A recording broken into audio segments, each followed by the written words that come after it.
La matinale de Radio Classique avec David Abiker. Stéphane, votre invité est économiste et spécialiste des questions de protection sociale et de santé, professeur d'économie associé à l'ESCP Europe et Paris-Dauphine. Avec Del Sol Avocat. Del Sol Avocat, donnez toutes les chances à votre entreprise. Bonjour Frédéric Bizard. Bonjour. Bienvenue sur Radio Classique. La grève des médecins libéraux se termine aujourd'hui. Mouvement afin de protester contre certaines mesures du budget de la sécurité sociale, notamment sur les dépassements d'honoraires. Est-ce que c'est vraiment en s'attaquant aux revenus des médecins qu'on va résorber de manière significative le déficit de l'assurance maladie ?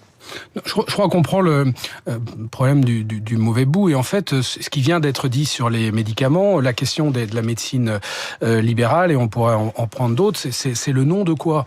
C'est le nom d'un système de financement de la santé qui est à bout de souffle, c'est-à-dire d'un système qui se veut soi-disant très généreux et qui veut prendre en charge tout comme aurait dit Rocard, toute la misère du monde, mais sans être efficace aujourd'hui, parce que vous avez une explosion de la demande de soins.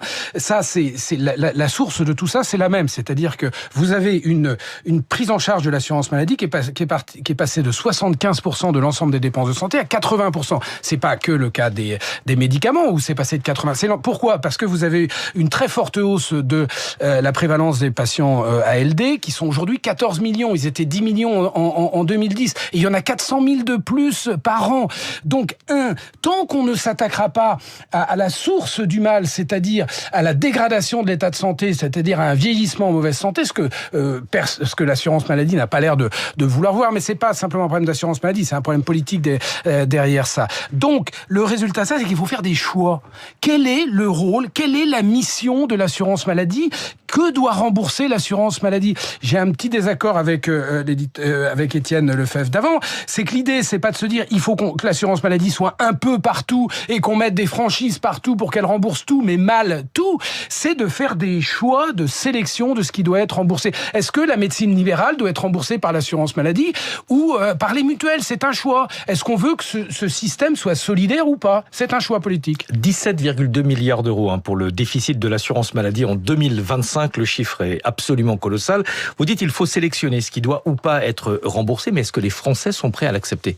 Là, mais il faut. Ce qu'il faut pas faire, c'est ce que l'on fait depuis 20 ans, c'est-à-dire demander à certaines corporations de faire des efforts. Un jour, les taxis, les ambulanciers, un autre jour, les médecins spécialistes.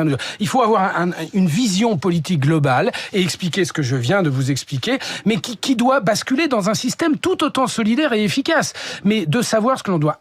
C'est l'innovation qui prime. On vient d'avoir un Français prix Nobel sur ça qui explique que si vous ne privilégiez pas l'innovation, la diffusion massive des innovations, vous avez des systèmes qui se dégradent. C'est exactement ce qui se passe pour le système de santé. Mais attention, le système dont je parle là de demain, de dissocier le rôle de l'assurance maladie du rôle des assureurs privés et d'avoir une responsabilisation par une participation des Français plus importante. Je rappelle que nous, on a le reste à charge le plus faible d'Europe. Mais on se gargarise de ça, qui est un indicateur absolument stupide. L'Allemagne a un reste à charge qui est le double et l'Allemagne est bien plus solidaire et a des comptes à l'équilibre.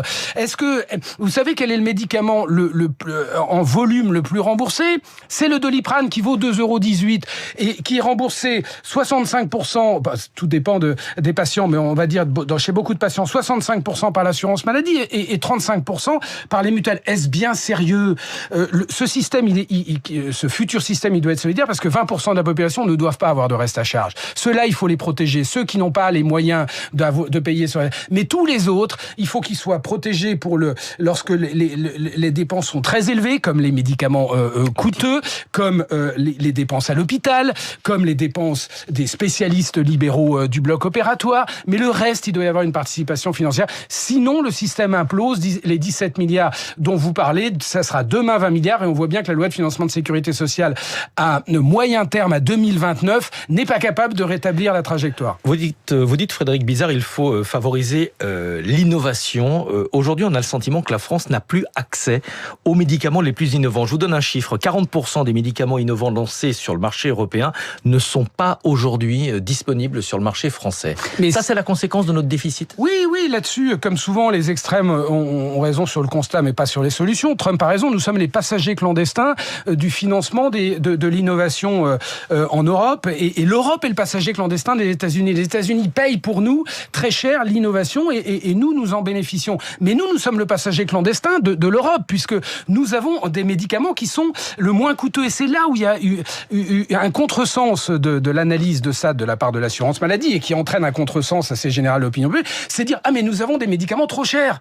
Mais nous avons les médicaments les moins chers d'Europe dans les pays développés. Mais si nous ne voulons pas des innovations et si nous voulons garder les produits matures, mais gardons les produits matures et vous allez voir que le prix va s'effondrer moyen des médicaments. Vous voyez, c'est une question de choix.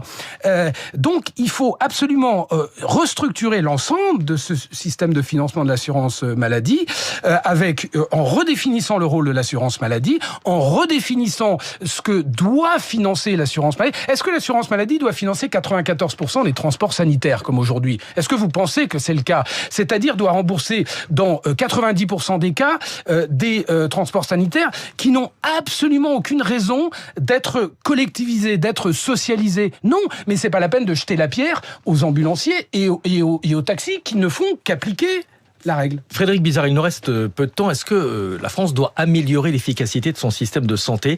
Nous consacrons 11,5% du PIB à notre système de santé, 2 points de plus que la moyenne européenne.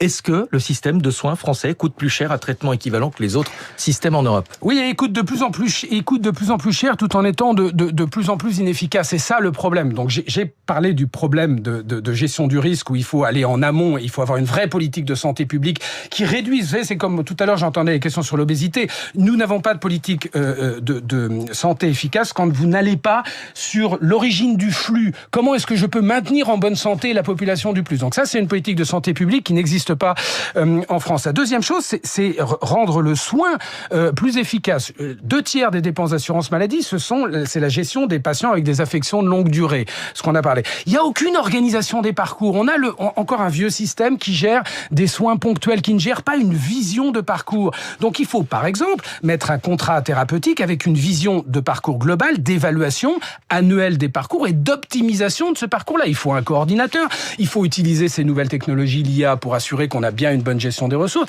etc. Vous voyez, donc c'est le conjoncturel qui se dégrade rejoint le structurel qui est absolument indispensable. Mais soyons lucides, ça sera pour 2027. En attendant, il faut essayer d'avoir une vision et de gérer justement avec une réflexion médico-économique indispensable et pas une gestion comptable court-termiste. Merci beaucoup. Merci Frédéric Bizard. Remettre le système à plat, votre solution.